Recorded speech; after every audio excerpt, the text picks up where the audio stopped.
നമസ്കാരം. ശ്രീകൃഷ്ണ കഥാമൃതം ഭാഗം 710 710. ഓം ഗം ഗണപതയേ നമ. ഓം സം സരസ്വതേ സ്വാഹ. ഓം ശ്രീ ഗുരുഭ്യോ നമ. ഓം ശ്രീ രംഗനാഥ ശർമ്മണേ നമ. നാരായണ നാരായണ നാരായണ നാരായണ നാരായണ നാരായണ നാരായണ നാരായണ നാരായണ നാരായണ നാരായണ നാരായണ നാരായണ നാരായണ നാരായണ നാരായണ. ഓം ശ്രീകൃഷ്ണാർപ്പണമസ്തു. ഓം ശ്രീകൃഷ്ണായ പരബ്രഹ്മണേ നമ. ഓം ശ്രീകൃഷ്ണായ പരമാത്മനേ നമ. ഹരേ രാമ രാമ രാമ ഹരേ ഹരേ, ഹരേ കൃഷ്ണ കൃഷ്ണ കൃഷ്ണ ഹരേ ഹരേ. ഓം ശ്രീ രുക്മിണീ സത്യഭാമ സമേത ശ്രീ ഗോപാലകൃഷ്ണസ്വാമിനേ നമ. ശ്രീകൃഷ്ണ കഥാമൃതം ഭാഗം 710 203 സർഗം സുഭദ്രാഹരണം. അതിൽ 28ാമത്തെ ശ്ലോകമാണ് പറഞ്ഞു നിർത്തിയിട്ടുണ്ടായിരുന്നത്. അപ്പോൾ അതെന്തായിരുന്നു? അയച്ചു രാമ സഹജൻ പാർത്ഥനോടരുളേടിനാൻ. അതായത് ഉത്സവം കാണുവാനമ്പാർ ചോദിച്ചറിഞ്ഞാൾ പാർത്ഥൻ്റെ പരിചരിതങ്ങൾ മുഴുക്കയും ഉത്സവം കാണുവാനമ്പാർന്നൊരു നാൾ അനുജത്തിയെ അയച്ചു രാമ സഹജൻ ശ്രീകൃഷ്ണൻ പാർത്ഥനോടരുളേടിനാൻ. തേരിലേറ്റിയുടൻ കൊണ്ടുപോകുവാൻ കരുണാനിധി ഭഗവാൻ തന്നെയാണ് ആദ്യത്തെ എന്താണെന്നാ പറയാ അല്ലേ. ഭഗവാൻ എത്ര ആൾക്കാരെ ഗാന്ധർവ വിധി പ്രകാരവും രാക്ഷസ പിന്നെ രീതിയിലൊക്കെ വിവാഹം ചെയ്തിട്ടുണ്ട്. ഒന്ന് അളിയനും കിടക്കട്ടെ എന്ന് വിചാരിച്ചു, അത്രേ ഉള്ളൂ. എങ്ങനെയായാലും കാര്യം അപ്പോൾ അളിയനാക്കി ഭഗവാൻ അർജുനനെ. അപ്പോൾ തൻ്റെ പെങ്ങളേനെ കൊണ്ടുപോയിക്കോളാൻ സമ്മതിച്ചു ഭഗവാൻ. 29ാമത്തെ ശ്ലോകം. തടഞ്ഞു പലരെന്നാലും കൂട്ടാക്കാതെ മഹാരഥൻ ബത്തേർ വിട്ടുവായു വേഗത്തിലെങ്ങും ബഹളമാകവേ. തടഞ്ഞു പലരെന്നാലും ഭഗവാന്റെ ആശീർവാദം ഉണ്ടെങ്കിൽ ആര് തടഞ്ഞിട്ടും കാര്യമില്ല, ഏത് കാര്യം അതെ. അപ്പോൾ തടഞ്ഞു പലരെന്നാലും കൂട്ടാക്കാതെ മഹാരഥൻ തേർ വിട്ടുവായു വേഗത്തിലെങ്ങും ബഹളമാകവേ. ക്ഷോഭിച്ചണഞ്ഞ രാമൻ്റെ കാൽ പിടിച്ചോതി മാധവൻ. ഭഗവാൻ ത്രിഭുവനേശ്വരൻ ക്ഷോഭിച്ചണഞ്ഞ രാമൻ്റെ കാൽ പിടിച്ച് ഓതി മാധവൻ. പെട്ടെന്നൊന്നും ചെയ്തു പോകായിനിയെങ്കിലും അഗ്രജൻ സുഭദ്രയ്ക്കത്രയും ചേർന്ന വരൻ അർജുനനല്ലയോ.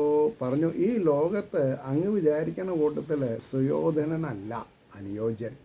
നമ്മുടെ പെങ്ങൾക്ക് അനുയോജ്യൻ പാർത്ഥനാണ്. മധ്യമമാണ്ടവൻ അർജുനനാണ്, ഗാന്ധീവധാരി. അതുകൊണ്ടാണ് പറഞ്ഞത് സുഭദ്രയ്ക്കത്രയും ചേർന്ന വരൻ അർജുനനല്ലയോ. ആലോചിച്ചില്ലിതാദ്യം നാം, അതാണതിനു കാരണം. ഈ ഒരു തീരുമാനമെടുക്കാൻ നമ്മൾ വഴുകി, അതുകൊണ്ടാണ് ഇങ്ങനൊരു സന്ദർഭം വേണ്ടി വന്നതെന്നും പറഞ്ഞു. അതാണ് ഇതിനു കാരണം. പെൺതയ്യൽമാർക്കും ഹൃദയമൊന്നുണ്ടോർക്കുകയായതും. ഈ അച്ഛനമ്മമാർ സ്ത്രീകൾ മക്കളുടെ ഹൃദയ വികാരം എന്താണെന്ന് അറിയണം, അല്ലാതെ കൊണ്ട് വിവാഹം കഴിച്ചു കൊടുക്കരുത്. അപ്പോൾ ഈ ഉപദേശമൊന്നും നമ്മൾ മനസ്സിലാക്കണം. നാരായണീയവും ഭാഗവതം പഠിച്ചുകൊണ്ടിരിക്കുന്ന ആൾ മകൾക്ക് മകളുടേതായിട്ടുള്ള ഒരു കാഴ്ചപ്പാട് ഇതിലുണ്ടെന്ന് പറഞ്ഞ് അപ്പം പറഞ്ഞു നോന്ന്. അപ്പോൾ പിന്നെ ഈ ഭാഗവതം വായിച്ചിട്ട് എന്താ കാര്യം ഉണ്ടായത്? പെൺതയ്യൽമാർക്കും ഹൃദയമൊന്നുണ്ടോർക്കുകയായതും നോക്കേണ്ടതല്ലയോ. ജ്യേഷ്ഠൻ ചെയ്തതിന് ഉപകാരമായി ആളയച്ചു വരുത്തേണം ഇനി നാം രണ്ടുപേരെയും. അതുകൊണ്ട് നമുക്കൊരു കാര്യം ചെയ്യാം. ഇപ്പം അയാളേതായാലും എത്തേണ്ടടുത്ത് എത്തി. ഇനി നമ്മൾ ഒരു റെപ്രസെൻറ്റേറ്റീവിനെ അയക്കുക. രണ്ട് ആളോടും വിരുന്ന് വരാൻ വേണ്ടി പറയുക. എന്നിട്ട് അവരെ വിരുന്ന് കൂട്ടുക. അതാണ് അതിൻ്റെ ശരിയായ രീതി. ആളയച്ചു വരുത്തേണം ഇനി നാം രണ്ടുപേരെയും സന്തോഷിപ്പിക്കണം. രാമൻ ഉടൻ ചൊല്ലി മഹാമതി ശിഷ്യനു നൽകിടാം ഞാൻ നിന്നോളം മുര ചെയ്തതോ. ഞാൻ എൻ്റെ ഗദാ അധ്യയനത്തിൽ ഭീമനോടൊപ്പം നിൽക്കാം എന്ന് വിചാരിക്കുന്ന സുയോധനന് കൊടുക്കാമെന്ന് പറഞ്ഞിട്ടുണ്ടായിരുന്നു. ഞാൻ എന്താ ചെയ്യാന്നായി. അപ്പോൾ പറഞ്ഞു, ശിഷ്യനു നൽകിടാം ഞാനെന്നോളം മുര ചെയ്തതോ മുകുന്ദൻ അമ്പിയെന്നോതി അതിനൊക്കെ വഴിയുണ്ട്. ഏട്ടൻ ചുമ്മാ ചൂടാവാതേണ്ടിരുന്നാൽ മതി, ബാക്കി കാര്യം ഞാൻ ഡീൽ ചെയ്തോളാം. നമുക്ക് അർജുനനും ശിഷ്യൻ തന്നെയിൽ അല്ലേ മഹാമതേ, നമുക്ക് അർജുനനും ശിഷ്യനല്ലേ, അതിലാരാ മെച്ചം? അസംഖ്യം ആലോചിച്ച് അപ്പം നമുക്ക് അർജുനനും ശിഷ്യൻ തന്നെയില്ലേ മഹാമതേ, ആലോചിച്ചില്ല ഞാൻ നിന്നോടോതിനാൻ അച്യുതാഗ്രജൻ. ശരിയാണ് നീ പറഞ്ഞത്, ഞാൻ നിന്നോടുകൂടി ആലോചിച്ചിട്ട് പറഞ്ഞാൽ മതിയായിരുന്നു എന്ന് ഏട്ടൻ അനിയൻ്റെ പ്രതാപത്തെ ഒന്നുകൂടി മാറ്റുരയ്ക്കുന്ന രീതിയിൽ പറഞ്ഞു. അസംഖ്യം പാരിബർഹങ്ങൾ ആശീർവചനപൂർവകം നൽകിനാനമ്പോട് അത്യന്ത ശുദ്ധാത്മാവാം മഹാപ്രഭു. അതായത് ഈ സംഘർഷണമൂർത്തിയായിരിക്കുന്ന ബലരാമൻ ഒരു മുൻകോപുണ്ടെന്നുള്ളൂ. സത്യത്തിന് ആൾ ഭയങ്കര നിർമ്മല ലോലനാണ്. അസംഖ്യം പാരിബർഹങ്ങൾ ആശീർവചനപൂർവകം നൽകിനാനമ്പോട് അത്യന്തം ശുദ്ധാത്മാവാം മഹാപ്രഭു. സന്യാസി വേഷത്തിലണഞ്ഞു നിന്റെ പിതാമഹൻ ഭദ്രയെ വേട്ടതന്നാൾ ഈ വണ്ണമാം കൃഷ്ണപാദാരവിന്ദം സമാശ്രയിച്ചു ഇടുകിൽ എന്തസാധ്യം. അപ്പോൾ സുബ്രഹ്മർഷി കഥ അവസാനിപ്പിക്കുകയാണ്. നിൻ്റെ അപ്പൂപ്പൻ അർജുനൻ എങ്ങനെയാണ് നിൻ്റെ അമ്മൂമ്മയെ കടത്തിക്കൊണ്ടുപോയത്? അതിന് ഒരൊറ്റമൂലിയുണ്ട്. എന്താ? ഈ വണ്ണമാം കൃഷ്ണപാദാരവിന്ദം സമാശ്രയിച്ച് ഇടുകിൽ എന്തസാധ്യം, അസാധ്യമായിട്ട് ഒന്നുമില്ല. ഇതാണ് എനിക്ക് നിങ്ങളോടും പറയാനുള്ളത്. എനിക്ക് ഇതൊരു 110% ഞാൻ എക്സ്പീരിയൻസ്ഡാണ് ജീവിതത്തിൽ. ഏത്? രാമകൃഷ്ണ ഗോവിന്ദ രാമകൃഷ്ണ ഗോവിന്ദ എന്നിങ്ങനെ പാടിക്കൊണ്ടിരുന്നാൽ മതി. ഇതേപോലെ കാര്യങ്ങളിൽ മനസ്സ് വയ്ക്കുക, ഇതിലുള്ള ഗുണപാഠങ്ങളെ സ്വീകരിക്കുക. എന്നിട്ട് ആ സർവജീവ ഗുഹാശയനായിരിക്കുന്ന പരമാത്മ ചൈതന്യത്തിൽ അടിയറ പറയുക. എന്നാൽ നമ്മുടെ വൈഭോഗങ്ങൾ ഭഗവാൻ കാത്തു രക്ഷിക്കാതെ കണ്ടിരിക്കില്ല. മനസ്സിലായില്ലേ? അപ്പോൾ ഇതി ശ്രീകൃഷ്ണകഥാമൃതേ കലികൽമഷനാശനേ ലീലാകാണ്ഡേ ത്ര്യധിക ദ്വിശതതമസർഗ സർവത്ര ഗോവിന്ദനാമ സങ്കീർത്തനം. ഗോവിന്ദ ഗോവിന്ദ.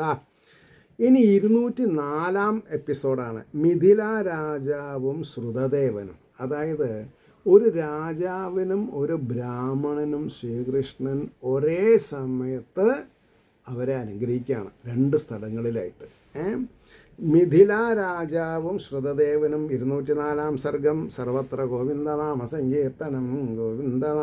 ഗോവിന്ദ. കേൾക്കൂ ഭക്തോത്തമന്മാരാം 2 പേരിൽ അനുഗ്രഹം 2 ഇടങ്ങളിൽ വെച്ചൊന്നിച്ചെയ്യാൻ കരുണാനിധി. കേൾക്കൂ ഭക്തോത്തമന്മാരാം 2 പേരിൽ അനുഗ്രഹം 2 ഇടങ്ങളിൽ വെച്ചൊന്നിച്ചെയ്യാൻ കരുണാനിധി. കൂടെത്താനന്നു ഞാനുണ്ടായിരുന്നു ഗുരുനന്ദന. അപ്പോൾ സുഖബ്രഹ്മർഷി പറയാണ് കൂടെ ഞാനുണ്ടായിരുന്നു ആ സമയത്ത് എന്ന്. കൂടെത്താനന്നുണ്ടായിരുന്നു ഗുരുനന്ദന. ശ്രീകൃഷ്ണ ഭക്താഗ്രണിയാം പ്രശാന്തൻ ഒരു ഭൂസുരൻ. ശ്രീകൃഷ്ണ ഭക്താഗ്രണിയായിട്ടുള്ള ഒരു പ്രശാന്തൻ, ഒരു ഭൂസുരൻ, ഒരു ഭൂമിയിലെ അസുരൻ എന്ന് പറഞ്ഞാൽ ബ്രാഹ്മണൻ എന്നർത്ഥം. വിദേഹനഗരത്തെങ്കൽ വാണിരുന്നു മഹാമതി. വിദേഹനഗരത്തെങ്കൽ വാണിരുന്നു മഹാമതി. ശ്രുതദേവനാക്യന്നത്യന്തം പുണ്യം മുൾത്തിങ്ങി നിൽക്കുവോൻ. വേറൊരു സ്ഥലത്ത് ശ്രുതദേവൻ മഹാമതി ശ്രുതദേവൻ അത്യന്തം പുണ്യം മുൾത്തിങ്ങി നിൽക്കുവോൻ. അദ്ദേഹത്തിൻ്റെ പേരങ്ങനെയാണ്. ഗോവിന്ദ ഗുണഗാനങ്ങൾ കേൾക്കൽ ആനന്ദവായ്പിനാൽ കണ്ണീർ കനിഞ്ഞു കൈകൂപ്പി നൃത്തം ചെയ്യുന്ന ഭാഗ്യവാൻ. അദ്ദേഹം ഡാൻസ് ഒന്നും പഠിച്ചിട്ടില്ല, പക്ഷേ ഗോവിന്ദ ഗുണഗാനങ്ങൾ കേൾക്കൽ ആനന്ദവായ്പിനാൽ കണ്ണീർ കിനഞ്ഞു കൈകൂപ്പി നൃത്തം ചെയ്യുന്നു ഭാഗ്യവാൻ. ഇപ്പോൾ ചെറുപ്രായത്തിലെ കുട്ടികൾ കൃഷ്ണ ഗുരുവായൂരപ്പ എന്നൊക്കെ പ്രാർത്ഥിക്കാൻ തുടങ്ങി അപ്പം അമ്മ അച്ഛന്മാർ പറയും ചിലരോട്, കൃഷ്ണ ഗുരുവായൂരപ്പ എന്ന് വിളിച്ചാൽ വയറ് നിറയെ പോടാ പഠിക്കടാ ജോലിക്ക് പോടാന്ന്. പക്ഷെ അവർക്ക് ആ സിദ്ധാന്തം മനസ്സിലാവണില്ല. ഗോവിന്ദ ഗുണഗാനങ്ങൾ കേൾക്കൽ ആനന്ദമായി പിനാൽ കണ്ണീർ കിനിഞ്ഞു കൈകോപ്പി നൃത്തം ചെയ്യുന്നു ഭാഗ്യവാൻ. അതാണ് ഭാരതീയ സംസ്കാരം. അങ്ങനെ കേട്ടറിവ് കൊണ്ടാണെങ്കിൽ കൂടി ഏതൊരു ഭഗവാന്റെ സുസ്ഥിർഹമായ രീതിയിലുള്ള പരിപാലന ശേഷിയിൽ ഭഗവാന്റെ നാമധേയങ്ങൾ ഉച്ചരിച്ചു കൊണ്ടിരിക്കുമ്പോൾ നമ്മളറിയാതെ കണ്ട് തന്നെ ആനന്ദ വിഭ്രാന്തി നല്ലതാണ്. ആനന്ദത്തോട് കൂടിയിരിക്കുകയാണെങ്കിൽ ആനന്ദ വിഭ്രാന്തി എന്നാണ് ഞാൻ പറയണത് ഉദ്ദേശിച്ചത്. ആനന്ദമാകുന്ന ഭ്രാന്ത് നല്ലതാണെന്നാണ് ഞാൻ പറഞ്ഞത്. എല്ലാ ഭ്രാന്തും നന്നല്ല, ആനന്ദമാകുന്ന ഭ്രാന്ത് നല്ലതാണ്. അപ്പോൾ കണ്ണീരിണിഞ്ഞു കൈകൂപ്പി നൃത്തം ചെയ്യുന്ന ഭാഗ്യവാൻ എതിർച്ചാലാപസന്തുഷ്ടൻ. ഒരു ക്വാളിഫിക്കേഷനാണത്. എതിർച്ചാലാപസന്തുഷ്ടൻ. എന്താ കയ്യിൽ വന്ന് ചേർന്നത് അതിൽ സന്തോഷം ഉണ്ടാവണം. ഇത് പോരാന്ന് തോന്നാൻ പാടില്ല. നാമകീർത്തന നിർവൃതൻ. നാമകീർത്തനങ്ങളിൽ നിർവൃതി അണയുന്നവനാണ്. ഭഗവത് ചർച്ച വിട്ടൊന്നും മിണ്ടാത്തൊരു മഹാശയൻ. ഭഗവത് ചർച്ചയിൽ എപ്പോഴും മൂപ്പര് അസാമാന്യ പ്രഭയായിട്ട് മാറും. അല്ലെങ്കിലോ മൗനമായിട്ടിരിക്കും. മനസ്സിൽ കഴിഞ്ഞ കാര്യങ്ങളൊക്കെ അയവിറക്കിക്കൊണ്ടിരിക്കും. ഗൃഹാശ്രമി വിധിച്ചിടം വിധം കർമ്മങ്ങളൊക്കെയും പാദപത്മത്തിൽ അർപ്പിച്ച ആനന്ദമേൽക്കുവോൻ. ആർക്കാണ് ശരിയായ ആനന്ദം? ചെയ്യുന്ന കർമ്മഫലങ്ങളെ ഭഗവത് ചരണാരവിന്ദത്തിൽ വെച്ച് നമസ്കരിക്കുക. ഗൃഹാശ്രമി വിധിച്ചിടും വിധം കർമ്മങ്ങളൊക്കെയും പാദപത്മത്തിൽ അർപ്പിച്ച ആനന്ദമേൽക്കുവോൻ. അമാനിത്വം, മാനിയല്ല, അമാനിത്വം. മദംഭിത്വം അനസൂയ ശമാദിയും ശീലിച്ചോർ ഒന്നിലും വേണ്ടും സിദ്ധി നേടിയ പുണ്യവാൻ. വേണ്ടും സിദ്ധി ശീലിച്ചോർ ഒന്നിലും വേണ്ടും സിദ്ധി നേടിയ പുണ്യവാൻ. സിദ്ധിയുണ്ട്, പക്ഷെ അതിലും അഹങ്കാരമില്ല, അഹങ്കരിക്കില്ല അദ്ദേഹം. ആവിധം തന്നെ മിഥിലാ നൃപനാം ബഹുലാശനം അഹങ്കാരമകന്ന് ആത്മജ്ഞാനമുൾ തിങ്ങി മിന്നുവോൻ. രാജാവായിക്കോട്ടെ, പണ്ഡിതനായിക്കോട്ടെ, പാമരനായിക്കോട്ടെ, ആരാണെങ്കിലും എതിർച്ചയാ വന്നതിൽ സന്തോഷിക്കുക, അല്ലാണ്ട് ഇല്ലാത്തതിൽ ആശങ്ക പ്രകടിപ്പിക്കാണ്ട് എപ്പോഴും സമഭാവനയോട് കൂടിയിരിക്കുക. അങ്ങനത്തെവർക്ക് മനച്ചാഞ്ചല്യം ഉണ്ടാവില്ല. മാത്രമല്ല മനസ്സിന് ശാന്തത അനുഭവിക്കാൻ സാധിക്കും, സമാധാനം ഉണ്ടാക്കാൻ പറ്റും. കർമ്മനിഷ്ഠൻ ഒരാളോർക്കിൽ അപരൻ ജ്ഞാനി വര്യനും മണുപോലും പക്ഷപാതം അവിടേക്കില്ല ഒരാളിലും. അപ്പോൾ ആ വിധം തന്നെ മിഥിലാ നൃപനാം ബഹുലാശനും അഹങ്കാരം മകന്ന് ആത്മജ്ഞാനം മുൾത്തെങ്ങി മിന്നുവൻ. ആത്മജ്ഞാനാണ് എന്നറിയേണ്ടത്, ബാങ്ക് ബാലൻസ് അല്ല. ബാങ്ക് ബാലൻസ് കൊണ്ട് കുറച്ച് കള്ള് കുടിച്ച് എന്താണെന്നാ പറയുക, കുരങ്ങനെ കൊണ്ട് ചുടുചോറ് മാന്തിക്കുന്ന പോലെ കുട്ടിക്കരണം അറിയാമെന്നല്ലാണ്ട് വേറൊന്നുമില്ല. നേരെ വെച്ച് 10 പൈസ വേണ്ട കയ്യിൽ. എന്നാലോ ഈശ്വര അനുഭൂതി, ഈശ്വരനെ അനുഭൂതി മണ്ഡലത്തിൽ വെച്ച് സദാസമയം നല്ല സ്മരണയിൽ അയവർക്കിക്കൊണ്ടിരിക്കണവനാണെങ്കിൽ അവനാണ് വലിയവൻ. അതുകൊണ്ടാണ് കർമ്മനിഷ്ഠൻ ഒരാളോർക്കിൽ അപരൻ ജ്ഞാനിവര്യനും അണുപോലും പക്ഷപാതം അവിടേക്കുള്ളൊരാളിലും. രണ്ടാളെയും കാൺമതെന്നൊരു നാൾ അമ്പുജേക്ഷണൻ വിദേഹ നഗരത്തിൽ എഴുന്നള്ളി മഹാപ്രഭു. ഒരു ദിവസം രണ്ടും കൽപ്പിച്ച് മൂപ്പര് ഇറങ്ങി. ആരെ? ഭഗവാൻ ശ്രീകൃഷ്ണൻ. 2 കൂട്ടരെയും ഒരേപോലെ അനുഗ്രഹിച്ചലാന്ന് വിചാരിച്ചിട്ട്. മൈത്രേയനും ചവ്യനും എൻ അച്ഛൻ വ്യാസദേവനും വസിഷ്ഠനും കാശ്യപനും കണ്ണനും ഭൃഗുരാമനും ഞാനും ദേവർഷിയും. ഞാൻ ഇതിൻ്റെ മുമ്പ് പറഞ്ഞു, ഈ അധ്യായം തുടങ്ങുമ്പോൾ ഞാനും അന്ന് ഉണ്ടായിരുന്നു എന്നുള്ളത് ഞാൻ പറഞ്ഞു. ഇങ്ങനെ ശുഖബ്രഹ്മർഷി എന്നുള്ള പേര് പറഞ്ഞു ഞാൻ. അതാണ് ആ കഥയിൽ നമ്മളങ്ങനെ അലിഞ്ഞു ചേരണം, അപ്പോഴാണ് നമ്മൾക്കത് മനസ്സിലാവുള്ളൂ. മൈത്രേയനും ചവ്യനും എന്നച്ഛൻ വ്യാസദേവനും വസിഷ്ഠനും കാശ്യപനും കണ്ണനും ഭൃഗുരാമനും ഞാനും ദേവർഷിയും മറ്റും മുനിവര്യർ പലേവരും പലേവരും ഉണ്ടായിരുന്നു. മിഥിലാനൃപനും ശ്രുതിദേവനും ആനന്ദാകുലരായി അംബോജാക്ഷനെ കണ്ട വേളയിൽ സർവം മറന്നു തൃക്കാൽക്കൽ വീണു സൗഭാഗ്യശാലികൾ. ഭഗവാനെ കണ്ടതും വെട്ടിട്ട വാഴ പോലെ രണ്ടാളും അഞ്ജലിബന്ധം ചെയ്തിട്ട് അങ്ങോട്ട് ചാടി വീണ് നമസ്കരിച്ച് സ്തുതിക്കാൻ തുടങ്ങി. സർവം മറന്നു തൃക്കാൽക്കൽ വീണു സൗഭാഗ്യശാലികൾ. ഒരേ സമയം ആദിത്യം കൈകൊള്ളുവതിനും മെല്ലവേ ക്ഷണിച്ചാറന്നതു വിധം രണ്ടിടങ്ങളിലും പ്രഭു. രണ്ടിടങ്ങളിൽ ക്ഷണം ഉണ്ടായിരുന്നു ഇവർക്കൊക്കെ. ഇതാ ഞാനിങ്ങനെ വരൂ, എന്താ പറയുക, ആനന്ദം പരമാനന്ദം അനുഭവിക്കാമല്ലോ. ആ വിധം മഹിതാത്മാക്കളൊത്തു ചേർന്ന് അഖിലേശ്വരൻ അണഞ്ഞതായി കണ്ട് അത്യന്ത പ്രേമവിഹ്വലമാനസൻ. എന്തൊക്കെയാ പറയണത്? ആ വിധം മഹിതാത്മാക്കളൊത്തു ചേർന്ന് അഖിലേശ്വരൻ അണഞ്ഞതായി കണ്ട് അത്യന്ത പ്രേമവിഹ്വലമാനസൻ സകുടുംബം മഹീപാലൻ സാഷ്ടാംഗം പ്രണമിച്ചുടൻ പൂജിച്ചു ഗന്ധമാല്യാംബരാദിയാലമ്പോടത്രയും. നമ്മൾ എന്തൊരു കാര്യം ചെയ്യുകയാണെങ്കിലും അമ്പോടത്രയും സ്നേഹം പരിപൂർണമായിരിക്കണം, അല്ലെങ്കിൽ ഫലമില്ല. ഇനി ആർഭാടങ്ങളൊക്കെ കമ്മിയാണെങ്കിലും ശരി, സച്ചിദാനന്ദ സ്വരൂപനെ മനസ്സിൽ സ്മരിച്ചുകൊണ്ട് സ്വീകരിക്കണേ സ്വീകരിക്കണേ സ്വീകരിക്കണേ എന്ന് പറഞ്ഞ് ആനന്ദക്കണ്ണീരൊഴുക്കി ഭഗവാന്റെ പാതാരവിന്ദത്തിൽ അങ്ങോട്ട് വീണ് നമസ്കരിച്ചു നോക്കൂ. രക്ഷിക്കാം രക്ഷിക്കാം, രക്ഷിച്ചു രക്ഷിച്ചു എന്നൊരു വിളി കേൾക്കും. ആരുടെ? ഭഗവാന്റെ. അനുഭവ പറഞ്ഞത്, അനുഭവം. അപ്പോൾ ആനന്ദബാഷ്പാകുലനായ അംബുജാക്ഷനോടെ ഈ വിധം തൃപാദ പത്മം മടിയിലേറ്റ് വെച്ചു മഹാമതി. മെല്ലെ തലോടിയും കൊണ്ട് ചൊല്ലിനാൻ അതിഭാഗ്യവാൻ. ഭഗവാന്റെ തിരുപാദപത്മങ്ങളെ തൻ്റെ മടിയിലേക്ക് എടുത്തു വെച്ചിട്ട് ഇങ്ങനെ തലോടി കൊടുത്തു. അപ്പോൾ ഇദ്ദേഹം ആരായി? മഹാലക്ഷ്മിയായി. അപ്പോൾ സർവൈശ്വര്യഭൂതനായി എന്നർത്ഥം. എന്ത് ചെയ്താൽ മതി? ഭഗവാന്റെ പാദപത്മങ്ങളെ തലോടി കൊടുക്കുന്നൊരു ഭാവം നമ്മുടെ ഉള്ളിലുണ്ടായാൽ മതി. അപ്പോൾ നാനാവിധത്തിലും മെല്ലെ തലോടിയും കൊണ്ട് ചൊല്ലിനാൻ അതിഭാഗ്യവാൻ സ്വപ്നത്തിൽ പല രൂപത്തിൽ മേവും ജീവൻ്റെ മാതിരി. ജീവൻ പല പല സ്വപ്നങ്ങൾ, കാമുകനായിട്ടും കാമുകിയായിട്ടും അടികൊള്ളുന്നവനായിട്ടും അടി കൊടുക്കുന്നവനായിട്ടും MLA ആയെന്നും ഞാൻ ഗവർണറായെന്നും മുഖ്യമന്ത്രിയായെന്നും പ്രധാനമന്ത്രിയായെന്നും വേൾഡ് ബാങ്ക് ഗവർണറായിരുന്നു എന്നും എൻ്റെ കയ്യിലൊന്നും ഇല്ല എന്നൊക്കെ ഭാവന കൊണ്ട് നമുക്ക് ചെയ്യാം. അതിനൊക്കെ സാക്ഷി ആരാ? ഭഗവാനാണ്. നമ്മുടെ ഉചിതമായ ആഗ്രഹാഭിലാഷങ്ങൾ മുട്ടിടുന്നത് നമ്മുടെ മനസ്സിലാണ്.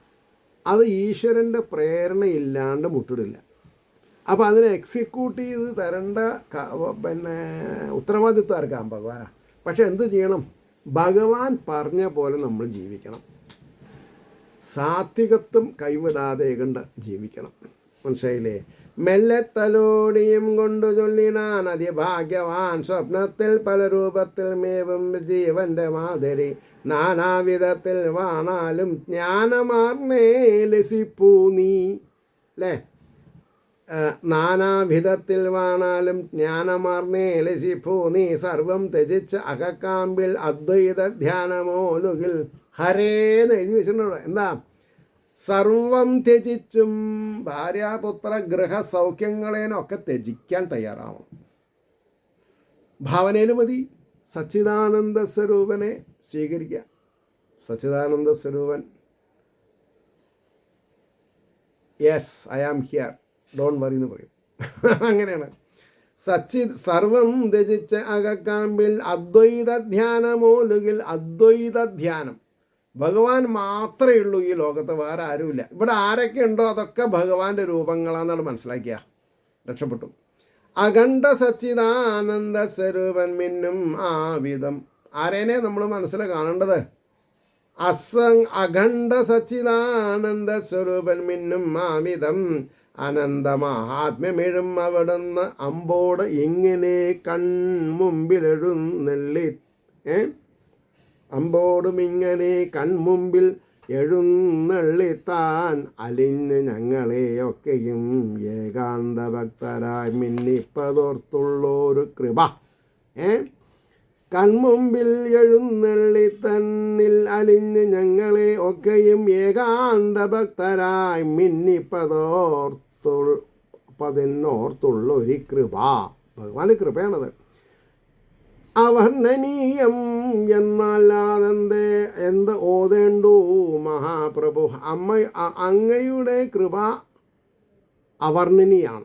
അത് ഞങ്ങൾക്ക് വിസ്തരിക്കാനുള്ള കഴിവില്ല. അവർണ്ണനീയം എന്നല്ലാതെന്തോതേണ്ടു മഹാപ്രഭോ. എത്രയും കനുവൾ തെങ്ങിയിടും നാഥാ നിൻ ചരണാംബുജം. അങ്ങയുടെ ഈ തിരുവാദപത്മങ്ങളെ മനുഷ്യജന്മമാർന്നീടിൽ മറന്നീടുവതെങ്ങനെ. മനുഷ്യജന്മം കിട്ടിയാൽ മറക്കാൻ പാടില്ല. മറ്റുള്ള അവസ്ഥകളിൽ നമുക്ക് വലുതും പറ്റിയെന്ന് വരും. മനുഷ്യനായി പറഞ്ഞാൽ പിന്നെ ഭഗവാനെ മറക്കരുത്. യദു മായയിൽ തന്നെ മേവീടും ജീവന്മാരെ തുണയ്ക്കുവാൻ യദുവംശത്തിൽ ഈ വണ്ണം പിറന്ന അത്ഭുത ലീലയാൽ പാരാകവേ കുളിർപ്പിക്കും. പാര് എന്ന് പറഞ്ഞാൽ പാർത്തട്ടം, ഈ ഭൂമണ്ഡലം. പാർത്തട്ടം കുളിർപ്പിക്കും പുണ്യകീർത്തി പരത്തുവാൻ കാരുണ്യമൂർത്തിയാം നീ അല്ലാതെ മറ്റാരുമന്നിതിൽ വെളിയിൽ കാണും ഈ രാജവിഭൂതികൾ മുഴക്കയും ദേഹത്തോടനുബന്ധിച്ചു മാത്രം നിൽക്കുന്നു കാര്യമാം സ്വപ്നതുല്യങ്ങൾ അവയിൽ മയങ്ങില്ല മനസ്സുകൾ. വലിയൊരു വേദാന്ത സത്യം പറഞ്ഞവിടെ. സ്വപ്നതുല്യങ്ങൾ അവയിൽ മയങ്ങില്ല മനസ്സുകൾ. സ്വപ്നതുല്യമായ കാര്യങ്ങളിൽ മനസ്സുകളെ മയങ്ങില്ല എന്ന് പറഞ്ഞു. മനസ്സിലായില്ലേ? എന്ന് പറഞ്ഞാൽ സ്വപ്നം യാഥാർത്ഥ്യമല്ല. സ്വപ്നത്തെ യാഥാർത്ഥ്യമാക്കാൻ നമ്മൾ പരിശ്രമിക്കുക. എന്നാൽ എന്തുണ്ടാവും എന്ന് വിചാരിച്ചാൽ നമുക്ക് രക്ഷപ്പെടാൻ പറ്റും. മനസ്സിലായില്ലേ? അപ്പോൾ അടുത്ത എപ്പിസോഡ് 711 അടുത്ത ദിവസം പറയാം. ഏവർക്കും ശ്രീഹരിയുടെ അനുഗ്രഹാശിസുകൾ നിർലോഭം ഉണ്ടാവട്ടെ എന്ന് പ്രാർത്ഥിക്കുന്നതോടൊപ്പം ലോകാസമസ്ത സുഖിനോ ഭവന്തു ആയിരിക്കട്ടെ നമ്മുടെ പ്രാർത്ഥനകൾ. നമസ്കാരം. ഒരിക്കൽ കൂടി